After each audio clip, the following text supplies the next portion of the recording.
नमस्कार दोस्तों, आइए जानते हैं अक्षय तृतीया की कथा का सार, जिससे आपको मिलेगा पूरा लाभ। इस जन्म में हमें जो कुछ भी सुख सुविधा, भाव अभाव, कष्ट आदि प्राप्त होते हैं, उनका संबंध हमारे पूर्वकृत कर्मों से निहित है।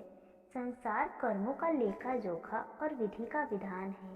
वर्तमान में किया गया दान पुण्य कर्म भविष्य में अनंत गुना सुख फल प्रदान करता है।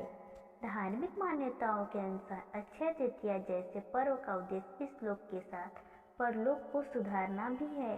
अक्षय तृतीया कथा का महत्व इस प्रकार है।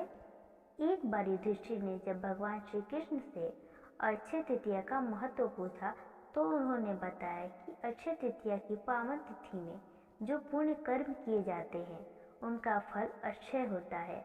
अक्षय तृतीया की कथा का सार इसके महत्व को बताती है। पूर्व काल में एक निर्धन परंतु सत्यवादी और श्रद्धालु व्यक्ति था। उसने अक्षय तृतीया के महत्व के बारे में सुना था कि इस तिथि को दान पुण्य करने का विशेष फल मिलता है। अक्षय तृतीया के दिन उसने दान करने का विचार किया।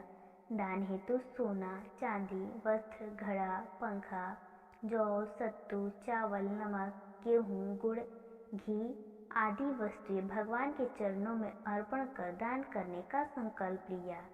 जैसे ही उसकी पत्नी को इस बात का पता चला कि उसका पति स्वर्ण आदि वस्तुओं को दान हेतु इकट्ठा कर रहा है, उसकी पत्नी ने पति को रोकने का प्रयास किया। पत्नी ने कहा, अगर वह सब कुछ दान में दे देगा तो परिवार का पालन पोषण कैसे होगा। पत्नी की बातों से व्यक्ति जरा भी विचलित नहीं हुआ और अक्षय तृतीया आने पर अपना संकल्प पूर्ण करने के लिए उसने बताए गए रीति रिवाजों के साथ विधिवत दान पुण्य कर्म संपन्न किया। अक्षय तृतीया के मुहूर्त में दान पुण्य कर्म की वजह से अगले जन्म में वह व्यक्ति एक नगर का राजा बना और पूर्व जन्म में अक्षय तृतीया पर दान की हुई संपत्ति से ब्याह समेत अगले जन्म में सुख सुविधा ऐश्वर्य के रूप में प्राप्त हुई। अक्षय तृतीया भगवान परशुराम की जयंती का दिवस भी है। इसको युगादि अतिथि भी कहते हैं क्योंकि सतयुग का आरंभ इस दिन हुआ था। इस दिन महिलाएं 200 दिशाओं की शांति एवं प्रसन्नता और अपने परिवार की खुशहाली के लिए दिशाओं की पूजा करती हैं। अक्षय तृतीया के दिन अपने दुर्गुणों को भगवान के चरणों में सदा के लिए अर्पित उनसे सद्गुण का वरदान मांगने की परंपरा भी है। अब तो आप समझ ही गए होंगे कि अक्षय तृतीया पर दान पुण्य कर्म का विशेष महत्व है।